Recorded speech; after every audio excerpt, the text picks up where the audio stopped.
we've come together here this morning to give thanks for a life that's very important, a life lived very full through a lot of special people. And that's the life of Peter John Thomson. I know you come to tell stories and you share memories and you're enjoying looking at the pictures, and each one brings a memory and brings a smile to your face. So this is truly a gathering to celebrate his life. And so we do that together. I think sharing stories and sharing memories, saying thank you, celebrating a life, these are such good things to do. And so today, as we hear some stories and you share memories and you talk about Peter and you share reminiscences about him, which I know you have been doing for quite a while already. And those stories start across the ocean and in here, and there's so much in between. And laughter, tears, smiles, mourning, all of these things are part of what we do. And they all come from the heart when we gather with someone we love. So I would just say, tell the stories. Never stop telling the stories and remembering, and let the laughter come and let the tears come. And that is not a better way in the world than to honor him today. Let us pray. Father of all, we give you thanks for life. We give you thanks for all the blessings you bestow upon us. We thank you for the joy that Peter Thomson brought to the world. We thank you for his uniqueness. We thank you for all that he was to his family. We thank you for him and the influence he had on young students and all that he did. And for that, we give you thanks on this very day. Amen. You know, I think it's very interesting that several thousand years ago, someone named Solomon penned a couple of sentences. And you are familiar with those sentences. He said, for everything there is a season, a time to be born and a time to die. And in those sentences, all of life comes in between. Everything we do, everything we live comes between those two spheres. And it reminds us that this life, whether it's long or short, is not permanent in this world. So there is a time to be born and die, and one of the most important questions we can ask as you gather as a family, as you gather as friends here, what time is it for you and for us? Now, every one of us are creatures of time. I'm a creature of time. We're all creatures of time, even when we don't want to be a creature of time. We constantly, not so much look at watches anymore as we look at our phones. And I know that the time recently changed, and I haven't even figured out how to change the clock on my car. I can't remember. I have to go online every time and see, now which buttons do I push to do this? We have schedules, we have appointments, we have places we want to be, we have places we don't want to be, and we are creatures of the calendar and time, and we're used to measuring time by large amounts. You'll always remember the year Peter was born. You'll always remember when he passed away. You'll always remember his birthday. You'll always remember events in your lives that were shaped by time that you spent together. And here we actually have a little taste of fall today. But don't worry, it's going to be summer again tomorrow and the next day after that. But in general, we can measure time by the seasons. And each season of our lives that we live in the seasons as the world turns, they mean something, and we remember those as well. Spring, summer, winter, fall. But perhaps we should think about measuring time more than in just weeks and months and days and the seasons and the years.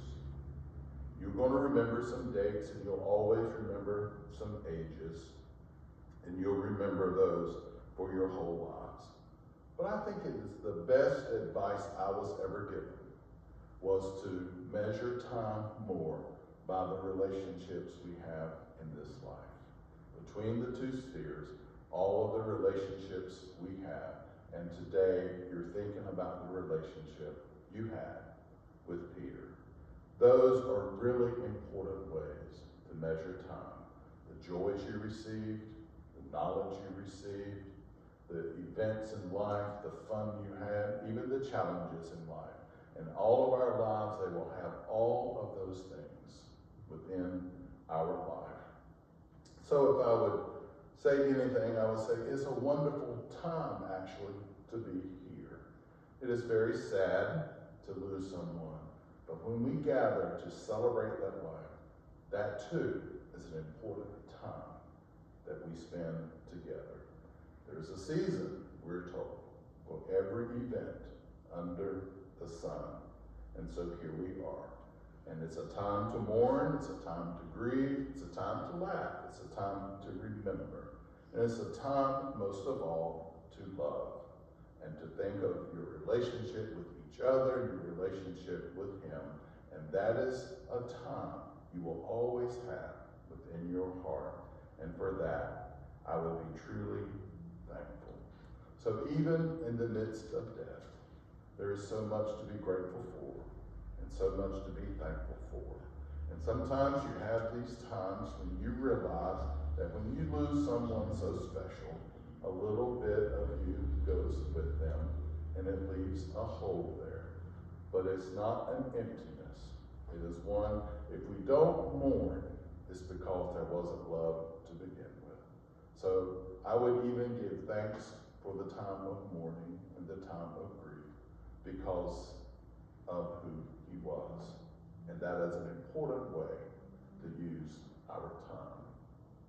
You know, I was driving over here and the way I come, I go through all of a sudden for like 2 minutes, you feel like you're in the country. You just feel like you're in the country. You drive through these beautiful trees and the leaves are turning and beginning to fall. And all of a sudden you say, oh my gosh, this season is a beautiful season. And we wish it was longer. And so I think about that. And I think about that in the way of life. And after talking to the family, and even before when Christine passed away, you know, it was so interesting to hear about how Journey began for them, how Journey began for him, so far away, and then throughout the seasons of his life to be here. And I can't help but think, because I've always been kind of a little bit interested in genealogy. And I don't know if you've ever noticed, but some people, they'll have this big tree, and on that tree, they trace their family, and each branch will be a part of the family. And I would just think it would be so interesting to trace yours, to trace his, and how you were connected all around the world to other people. You know, many people were born, live, and die in the same community, which is certainly nothing wrong with that. But to have the experiences of being in other places and being from other places. I think about that tree and how it goes outward, and it keeps going, and it keeps going, and it keeps going. And you add the children, you add the grandchildren, you add the great-grandchildren. And it's just so interesting to see how we are connected to one another. That bonding, that eternal bonding that we have in our world. So that's why we use the term family tree. And if you ever, I've been in people's homes, they'll have it painted on a wall in like a bonus room, that actual tree, and they will add people's names to it as they join that tree of the family.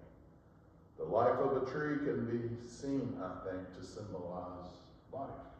The life of a tree, I think, can be used to symbolize the tree of life, if you will, and how it connects you to the next generation. And the fruits that come from that tree are people like Peter. What a fruit that it produced that will provide you your lifetime of memories, and those will bring a smile to your face. So here we are as the seasons are changing. And this is a season that is changing for you as well. When we say goodbye to someone that has been the roots of that tree for a long time, of course it makes an impact on you. And you know what? This same tree will go through winter, and then you say, oh, it looks so stark and bare and lonely and reminds me of my losses. But we know that spring is coming, and it'll start to bud and blossom, and it'll be full of beautiful green leaves before you know it, and perhaps produce fruit all over again. And such is the tree of life, and such is life itself, to be a part of that. So I would say, what time is it? It's a time to be here, but it's also a time to be grateful and to be thankful and to look to the future, of more to come, more life, more light, more enjoyment, and more seasons of our lives. I think it can represent our own personal development. It can represent so many things that are important in our lives. Just as the branches grow and strengthen, just like when you add a new person to that branch, it's so fragile and so little. And then, you know, in a lifetime, it's huge. A strong, sturdy limb during its season of life. All trees begin in the same way. They all begin, and they all grow older, and they all weather nature's forces. And sometimes, eventually, that same tree will have its season, and it will die, just like we do in this life. So what time is it? I think it is a time to remember, to be grateful, and to be thankful. And there is so much you could say about Peter, there's no doubt about it. And whether you can pick that up from the obituary and talking to the family, what a unique and special person that he really was. And I know you're going to remember so many things that you knew and loved about him. And it's a wonderful thing to have those memories. You'll remember his uniqueness. You'll remember his unique sense of humor. And throughout his whole life, even up to the end, he was able to keep that. It's like somebody said, it might not have always been filtered, but it was a wonderful sense of humor and brought a lot of joy to people around him. I know that he enjoyed life. He enjoyed life in multiple ways, not in just one way at all. And I know when you gather for years to come, his name will come up, speak his name, and some of those memories will come right back to you. And you know, oftentimes life doesn't get the perfect start and the smooth start. He did not meeting his own father until he was 11. That's a lot for a kid. And I've always thought there was a connection there between that and him winding up working with elementary kids and the joy he brought to them. And it's like you bring something to them that you may not have had yourself. Whatever his beginning was, he turned out to be a really fun adult and one that had a lot of love to give. He was the type of person that any elementary kid would love to have been around Mr. Pete. He left an impression on them, an impression on people that he was around, on his students. He had the ability to joke with them and relate to them. And if you can do that, as somebody that has worked with kids my whole life, that is half the battle.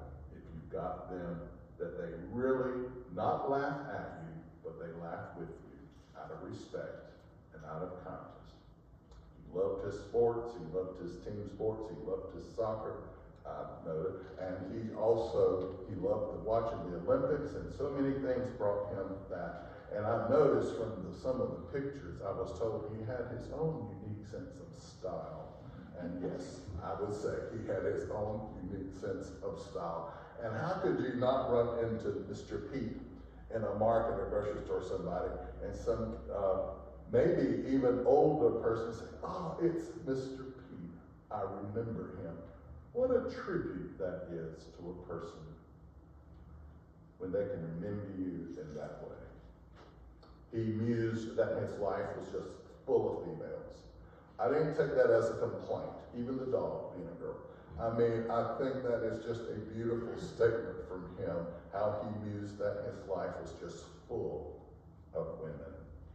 I know that the UK was always home, that he enjoyed going back there as long as he was able, for so long, to visit, because it was always home. No matter where his tree branched out to, no matter where he wound up, that was home. And as long as he could, I know he enjoyed being there. They were talking about his desire, and it's even in the poem I'm going to read about his love of cheap wine. And I'm thinking, that's something you brag about. And I said, yeah, I would. Definitely. $2 Chuck's pretty good to me too. I think that's a wonderful quality to remember. And we had that conversation about what is $2 Chuck? That was his wine. It was cheap wine. And you used to get it really for $2 at Trader Joe's, but you can't get anything for $2 anymore.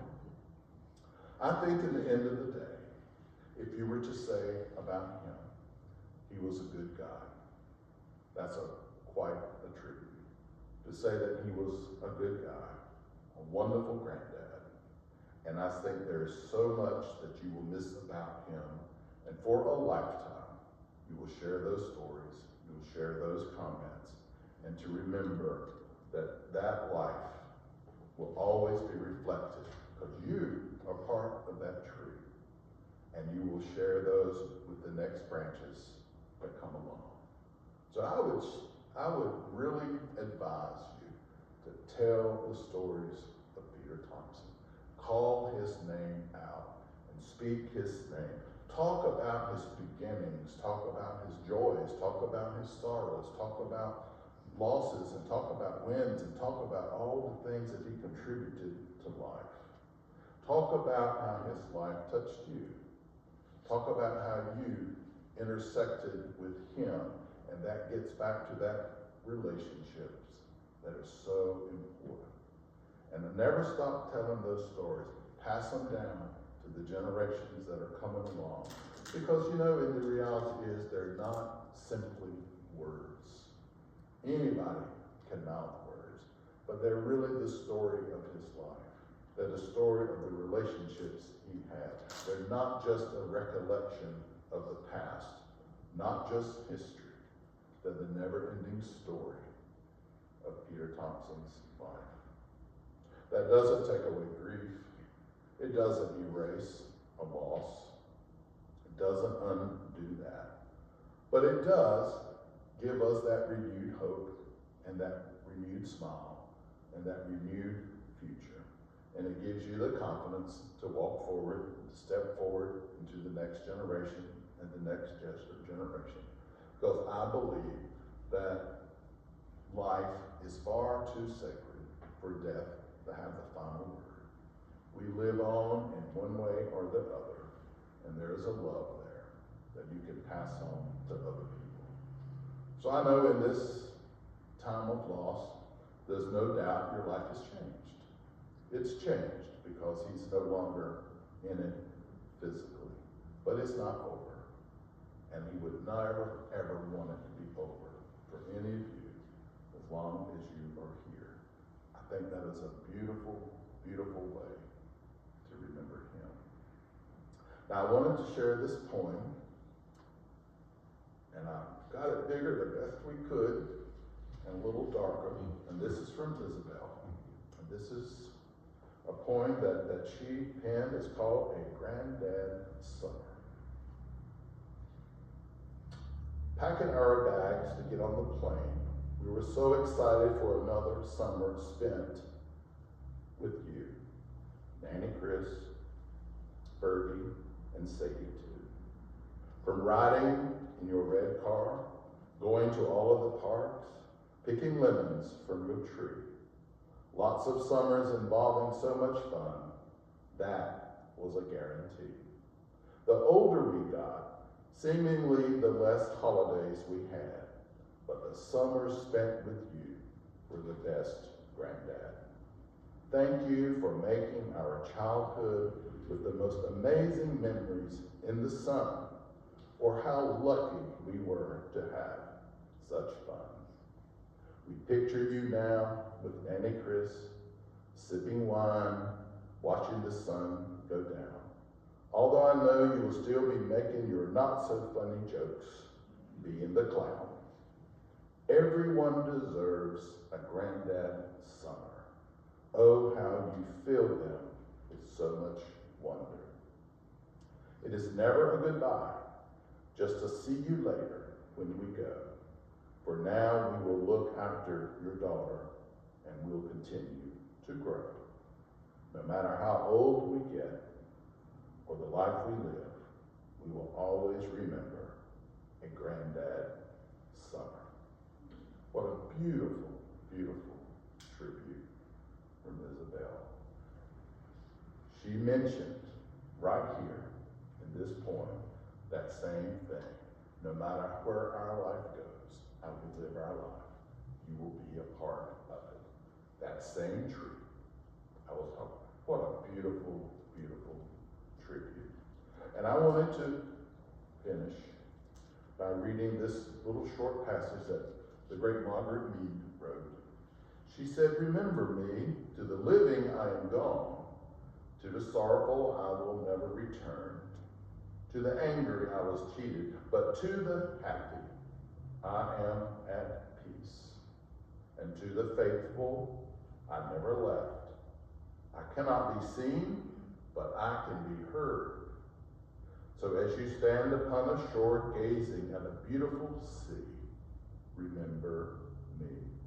As you look in awe at a mighty tree and its grand majesty, remember me.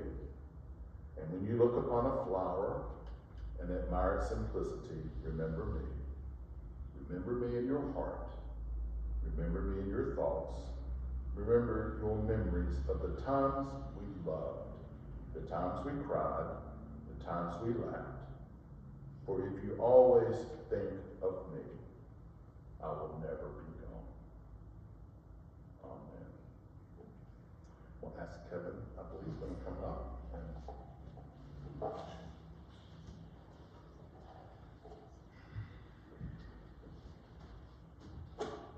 As much as you prepare for some of these things, sometimes you still start to think twice when you go before you get up there.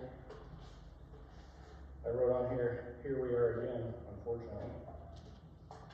And I also wrote on here, Beatles and Liverpool forever. Thank you for all coming. We have numerous families and friends here today who have traveled great distances to be here. Family from the UK. I did have here California. She didn't make it, but she had a tough week. She was with Peter last week, so totally understandable. New Jersey, Colorado. As most of you know, this has been one hell of a year for our family. They say when it rains, it pours. Well, we've had a flood. First, as you all know, we lost Chris, the love of Peter's life and Mandy's mom in February. Then the week after, we lost our lovely Tessa. It's our favorite dog of all time. And now Peter. Along with that, we've had several family members with life-changing health issues that are still ongoing.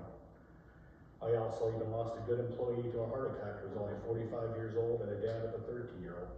So a lot of sadness, unfortunately, this year. I've many times told my employees to be kind, even to those who are not, because you never know what hardship they may be going through at the time. And that is us now. Despite all that we've been going through and still are, I am thankful for our great family being together and supporting each other. Forgive me when I talk about Peter, but to me in all the years I've known him, it was always Chris and Peter. They are very interlinked. I can't think of them in any other way. So you'll hear me today speaking of them occasionally when I'm talking about Peter here today. I've known Chris and Peter ever since I married Chris's wonderful daughter, Mandy, and the mother of my two wonderful girls, Emma and Paige. We all lived in California at that time, but around 2007, Mandy and I decided we wanted to move out of California for a better family life, somewhere else that was a bit more family-friendly, green, and had seasons. In 2009, NC went out for numerous reasons. I remember how worried we were at the time when we went to go talk to Chris and Peter about our plan to move. I figured Chris would probably say, then we're moving too, because I knew how much she loved being next to all of us. In California, we were less than a mile away. But Peter was my worry, because I had heard him say many times to me that he would die in that beautiful home that they had created and never moved. So how shocked was I when their response was the reverse. Peter said, "When are we going?" While Chris hesitated because she was still working and had some close friends in the area. Peter loved the idea of a new adventure to a new location. We made the move in 2009, and talks began of their moving over very quickly. The housing bubble had dropped in California at the time, so we suggested to them they should wait as long as they could to get the best value out of their house, possible to set them up nicely for retirement here in NC near us. They followed 3 years later and ended up staying with us for like 8 months while they searched for that perfect house they wanted. Chris was very specific in what she wanted, and they went through quite a few viewings, driving us crazy sometimes, until they found that cute house on a lake that they wanted just 3 miles from us in Cary. So it was kismet. Before I go on, I'm going to ad lib a little bit. He mentioned Mr. Pete, and that brought back a bunch of memories for me too. Mr. Pete used to walk the girls to after school care for us. That was always special to us. And I can mention there was many times we're out in a restaurant or somewhere outside the town in California, and some high schooler would walk up and go, "You're Mr. Pete." He'd say, and he just said, "Yeah," and smile. He loved it, and obviously he made an impression on many kids when they were young that they could remember him like that, 10, 15 years later, whatever. I hope that Emma now, as a school teacher, will have some of those memories down the road when the kids come back up to her when she's older. Peter was always the goofiest of us all, making us all laugh when he was with us, the one who could embarrass us with antics or comments about or to others, sometimes making us cringe, but usually making us laugh. Whenever we used to go to dinner as a family, inevitably a napkin or a straw paper ball battle was started when Peter was in attendance. He was the devious culprit behind it all. Or his people-watching comments would make us crack up, or be embarrassed at times. I wanted to mention a very funny antic he would do sometimes, to go into a market and sit on one of those electric scooters or a chair and then slump over to watch people gasp or worry about him. It was very funny, that was fun. Another funny story that hit me is, just the other night I had to add it to this, was we were once leaving the Hollywood Bowl in California, a big concert hall, and we accidentally got directed onto an unknown main street as we exited. It just happened to be in a full swing of the Hispanic persuasion in a large cruise night. All of them with their lowrider classic cars with little wheels and tires that had hydraulics that could bounce them up and down.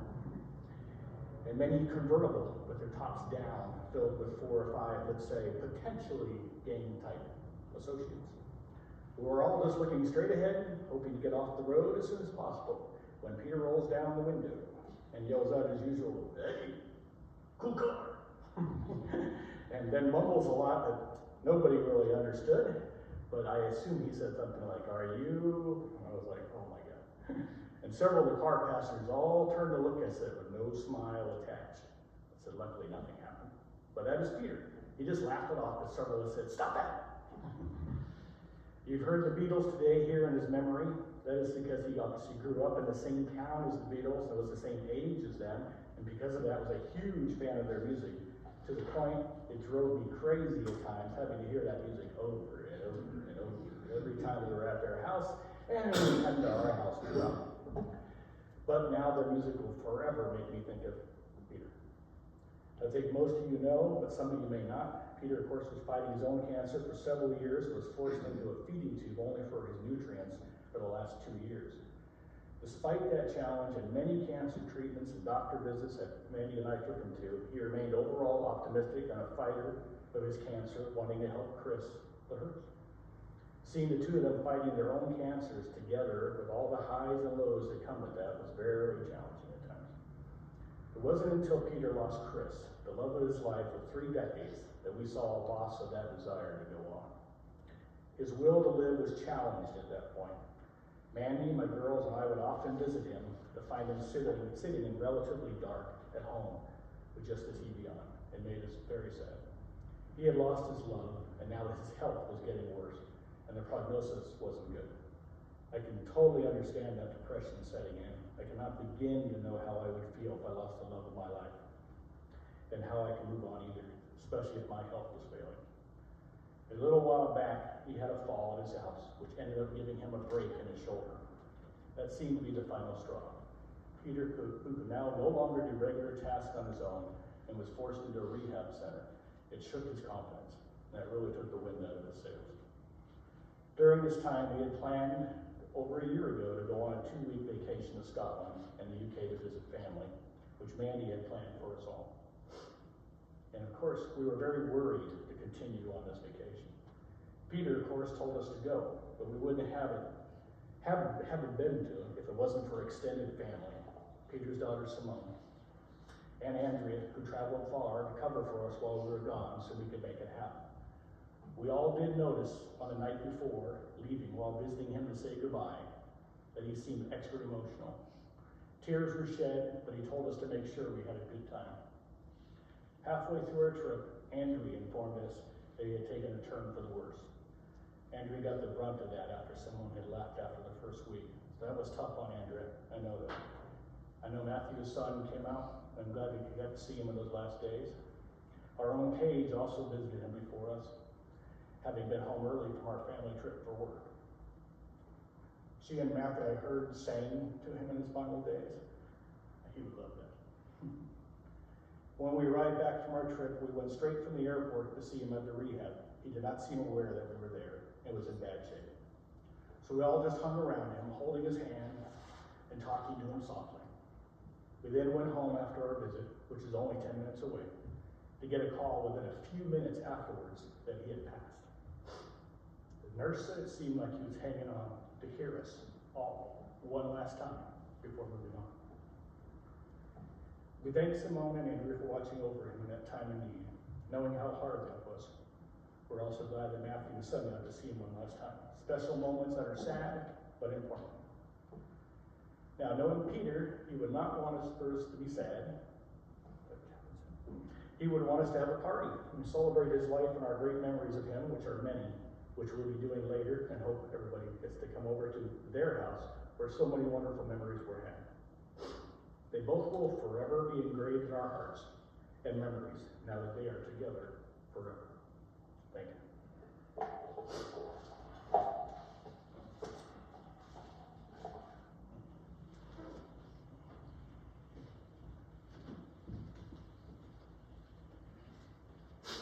Thank you, Kevin. There may be others, if you would like to come up, please do. All are welcome if you have something to share.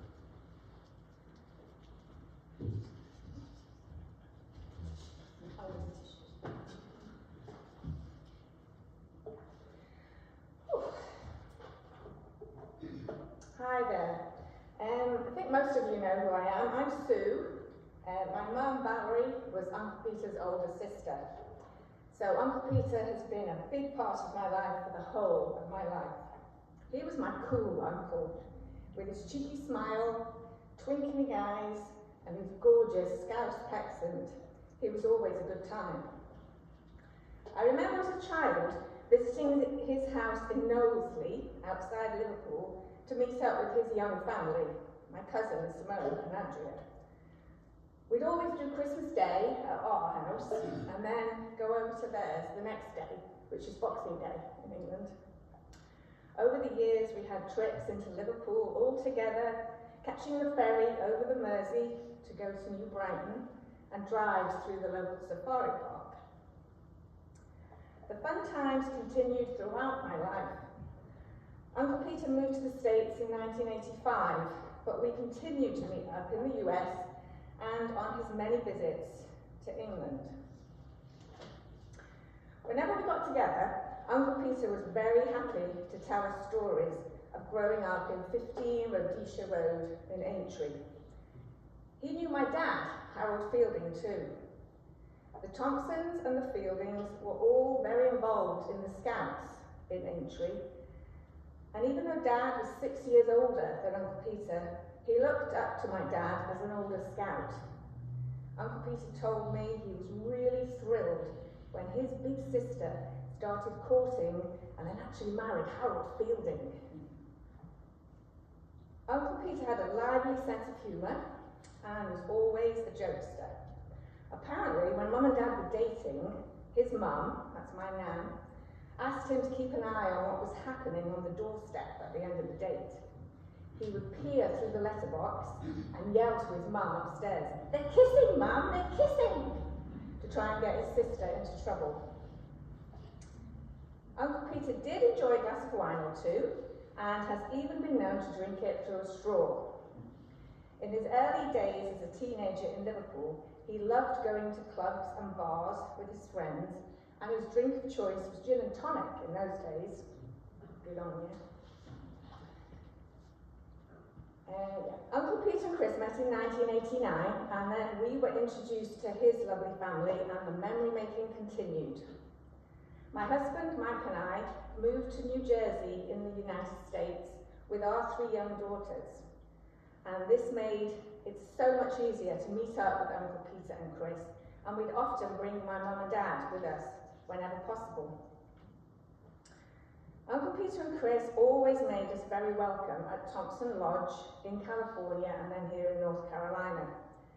They both loved to garden, and it was a pleasure to visit and see what projects they'd been up to in the garden.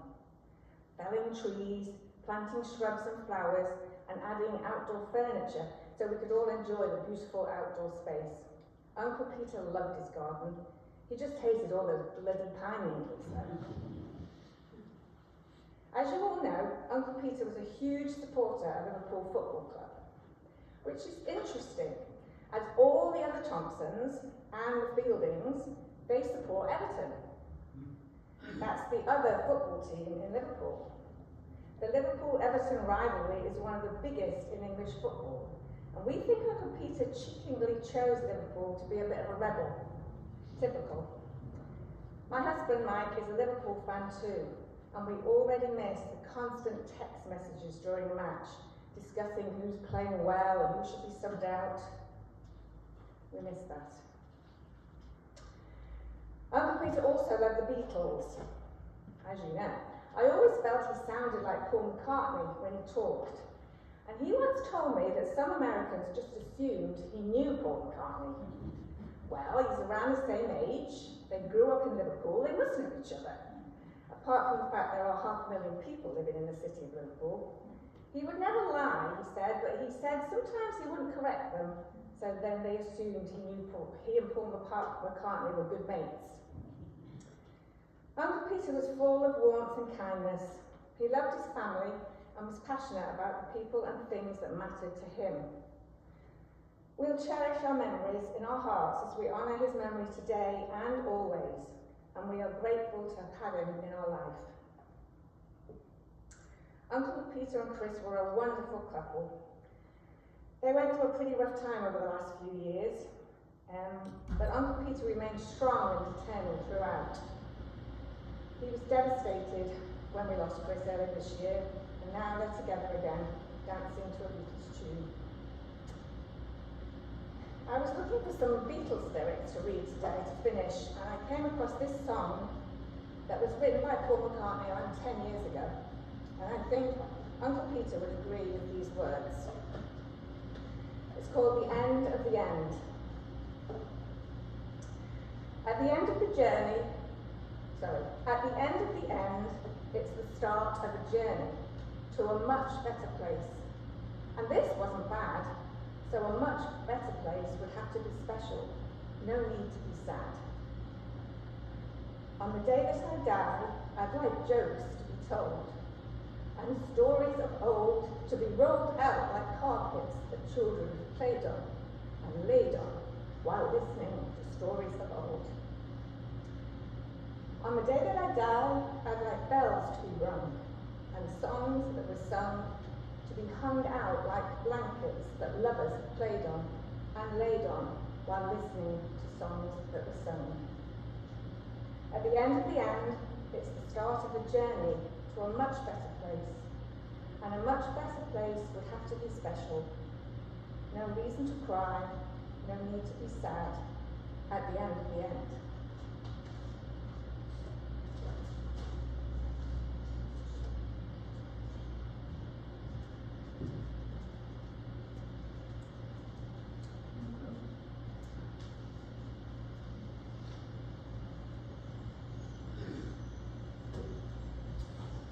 Hey everyone, I'm Matthew, my dad's son. And even though we weren't actually blood, he's meant so much to me in my life. Just listening to some of the stories that have gone by and just seeing, well, getting to feel the inspiration part of what he did for me in my growing up. It just made a difference to me, I feel. I ran when I was a younger man, and teenagers and stuff like that, and you do cross country, and he would just show up in the craziest places on the course when no one else was around, and there he was, cheering me on, just inspiring me to do better. And then I'd be over here, and there he'd show up again. No other parents around, just my dad, and I could see him running in between the places and stuff like that. And he's done that for me a lot in my life as well. And even though when we went our separate ways in a way, and when he moved on with Chris, we still stayed in touch. I've got some memories of him doing stuff with us that just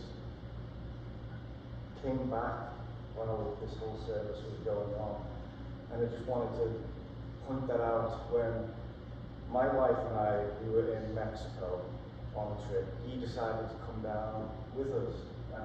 He met us halfway there, and just the fun that we had hanging out at the resort. And I just remember Bella and Ryan were like 4 and 6, and there he is splashing in a bubble bath with Bella, and just having just a lot of fun with each other. And Frank and I kind of have the same,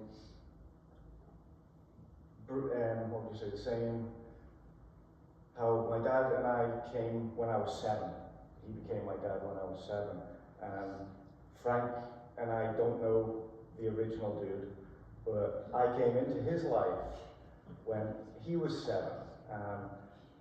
My dad and I would kind of laugh at that. I kind of look at that, we have such a same relationship that went on.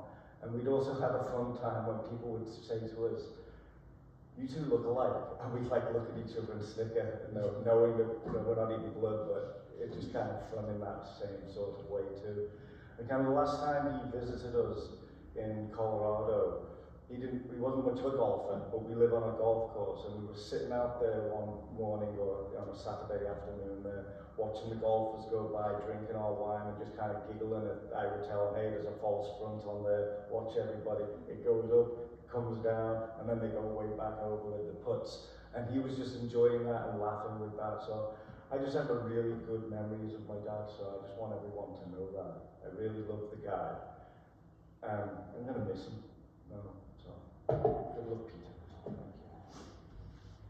Thank you.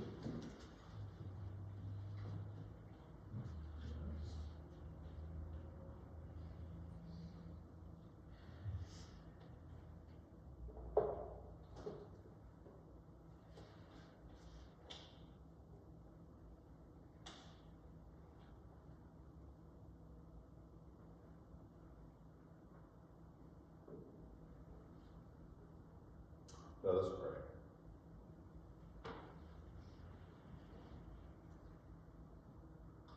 Forasmuch as the spirit of Peter John Thomson dwells no more in this mortal form, we commit his earthly remains to the purifying flame, earth to earth, ashes to ashes, and dust to dust. It is from the earth that we come, it is on the earth that we walk, it's in the earth that we toil, and it's to the earth we eventually return. The circle of life is now complete for Peter, as it will be for us all. We came from the earth in silence, and in silence we return to it. And between these two spheres of eternal silence, is the short span of consciousness we call life. Thank you, Peter, for your life, and so let it be. Amen and amen. Please remain seated and hear the song.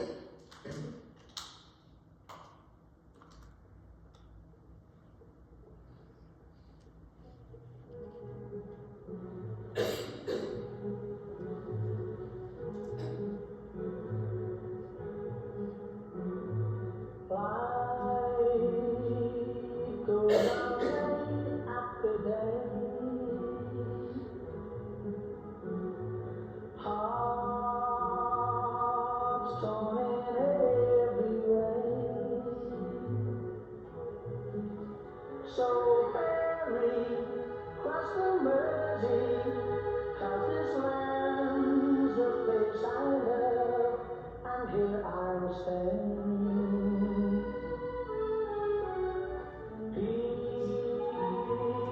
People, they rush everywhere,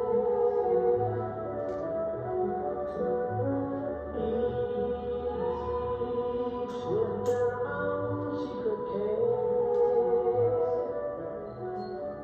So ferry, cross the Mersey, and always take me there, the place I love.